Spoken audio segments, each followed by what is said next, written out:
All right, we're gonna hop right into this. I literally just shot the video of getting this truck, but I've had parts on order. My living room is literally loaded with boxes of parts. So I gotta start filming something and get these parts out of my living room. So we're gonna start with replacing the air filter unit. This thing's trashed and old and whatever. I mean, could you survive on it? Probably. And then we're gonna also change, well, you're not going to see it actually, but the fuel filter is like right down in here. You have to unscrew the bolt on the top, and then it drops down and you pull it out, and we're going to change that, and I'll show you what we're changing real quick. Got some parts laying in here, parts everywhere, rims. There's a nice set of welds just sitting there. So nice Wicks filter. Doesn't have to be Wicks, you know, you can use it if you want. It's just a cartridge that goes in the unit that you unscrew. There's plenty of videos online of how to do that, but I'm just showing you what I'm doing. And then I'm replacing I don't even know if they make AFE filters anymore, but we did do the S&B filter for this truck. I have it on my other one. I love it. S&B makes a good product. Check it out here.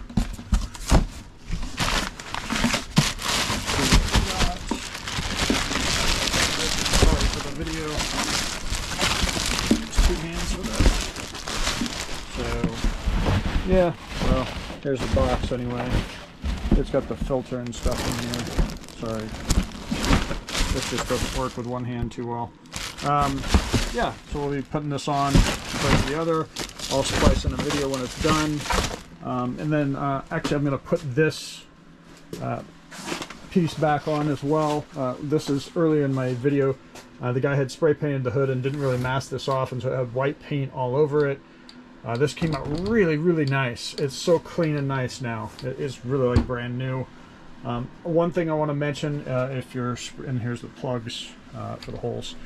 One thing I want to mention, if you're doing this, I made the mistake of going to the auto parts store, and actually I had this in my paint cabinet, and mine was old, so I went and got some new, but it's, you know, trim and bumper paint, right? You would think that this would be what you would want. This is a trim piece, and you'd think it would come out with this nice flat black. Well, it really didn't, because if you slightly overcoat it, it starts getting glossy, and then the whole thing was just gloss. It was terrible.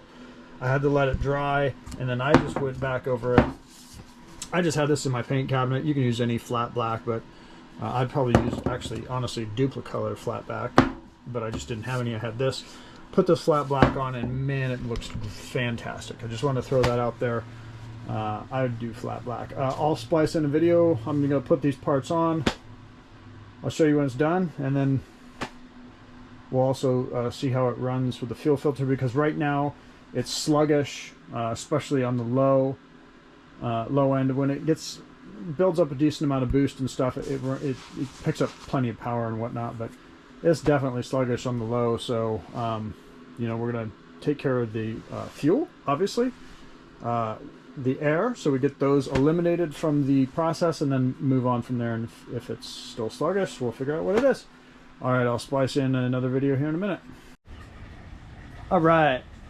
We've got the air box in. Man, it looks good.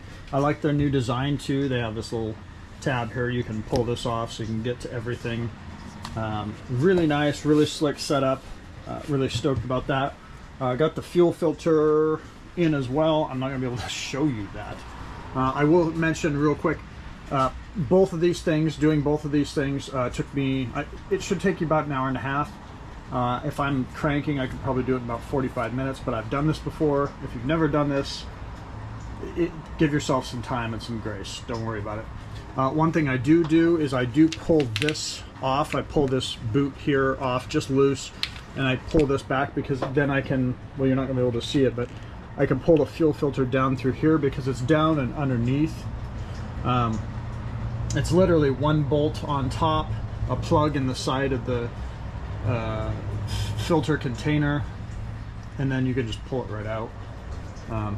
I also, yeah, that's it. Anyway, In replacing both of those, it definitely runs better. It idles better.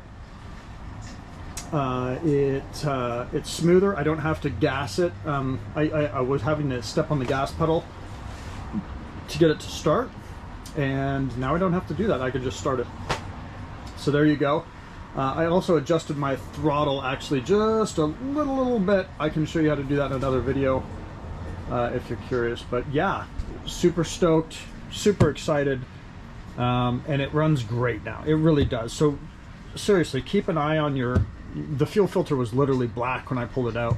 So remember, change your fuel filter, keep your air filter clean. And if you need a new air filter, I seriously recommend this. This is so nice, smooth, slick setup.